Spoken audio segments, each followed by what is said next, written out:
ബഹുമാനപ്പെട്ട തങ്ങളവർകളും മറ്റും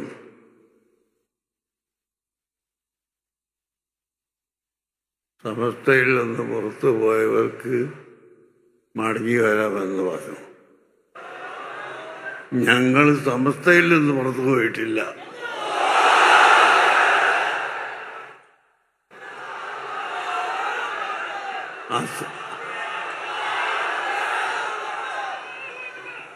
അസംബ്ലിയിലും പാർലമെന്റിലും ഒക്കെ വിഷയങ്ങൾ ചർച്ച ചെയ്യുമ്പോൾ മീറ്റിംഗിൽ നിന്ന് ഇറങ്ങിപ്പോക്ക് നടത്താറുണ്ട്.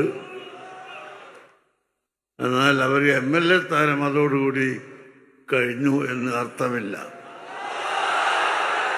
അതുപോലെ സമസ്ത കേരള ജംഇയ്യത്തുൽ ഉലമയിൽ നിന്ന് അല്ല ഞങ്ങൾ ഇറങ്ങിപ്പോയത്, മറിച്ച് അവിടെ അന്ന് ചർച്ച ചെയ്ത വിഷയത്തോട് തീരുമാനത്തോട് യോജിപ്പില്ലാത്തത് കൊണ്ട് മാത്രമാണ്. അതെന്തായിരുന്നു അന്ന് അവിടെ ചർച്ച ചെയ്തത് എന്നോ എന്താണ് വിഷയമെന്നോ ഇപ്പോൾ പുതുതായി മെമ്പർഷിപ്പ് എടുത്തു വരുന്നവർക്ക് അറിയുകയില്ല. അതുകൊണ്ട് ഇൻഷാ അല്ലാഹ് നമുക്ക് വളരെ സൗഹാർദ്ദമായി ഇരുന്ന് ചർച്ച ചെയ്ത് രണ്ട് സമസ്ത ഇല്ലാതെ ഒരു സമസ്തയായി വരാൻ ഐക്യത്തിന് വേണ്ടി ചർച്ച ചെയ്യാനും ഇരിക്കാനും ഞങ്ങൾ എപ്പോഴും തയ്യാറാണ്. അതിനിവിടുത്തെ ആലിമീങ്ങളും സയ്യിദന്മാരും മഹാന്മാരെല്ലാവരും ഒത്തൊരുമിച്ച് വരണം. അത് നിങ്ങളെല്ലാം തഹജ്ജുദ് നിസ്കാരത്തിന് ശേഷം ദുആ ചെയ്യുക. അല്ലാഹു തആല അങ്ങനെ ഒരു അവസ്ഥ ഉണ്ടാക്കിത്തരാൻ.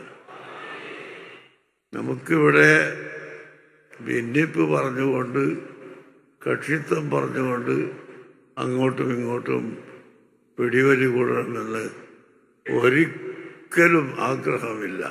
ബഹുമാനപ്പെട്ട തങ്ങളവർകളും മറ്റും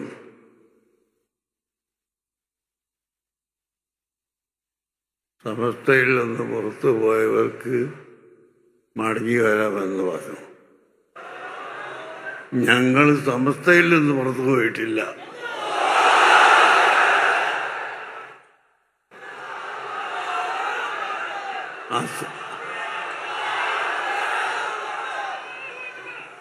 അസംബ്ലിയിലും പാർലമെന്റിലും ഒക്കെ വിഷയങ്ങൾ ചർച്ച ചെയ്യുമ്പോൾ മീറ്റിംഗിൽ നിന്ന് ഇറങ്ങിപ്പോക്ക് നടത്താറുണ്ട്. എന്നാൽ അവർ MLA സ്ഥാനം അതോടുകൂടി കഴിഞ്ഞു എന്ന് അർത്ഥമില്ല. അതുപോലെ സമസ്ത കേരള ജംഇയ്യത്തുൽ ഉലമയിൽ നിന്ന് അല്ല ഞങ്ങൾ ഇറങ്ങിപ്പോയത്, മറിച്ച് അവിടെ അന്ന് ചർച്ച ചെയ്ത വിഷയത്തോട് തീരുമാനത്തോട് യോജിപ്പില്ലാത്തത് കൊണ്ട് മാത്രമാണ്. അതെന്തായിരുന്നു അന്ന് അവിടെ ചർച്ച ചെയ്തത് എന്നോ എന്താണ് വിഷയമെന്നോ ഇപ്പോൾ പുതുതായി മെമ്പർഷിപ്പ് എടുത്തു വരുന്നവർക്ക് അറിയുകയില്ല. അതുകൊണ്ട് ഇൻഷാ അല്ലാഹ് നമുക്ക് വളരെ സൗഹാർദ്ദമായി ഇരുന്ന് ചർച്ച ചെയ്ത് രണ്ട് സമസ്ത ഇല്ലാതെ ഒരു സമസ്തയായി വരാൻ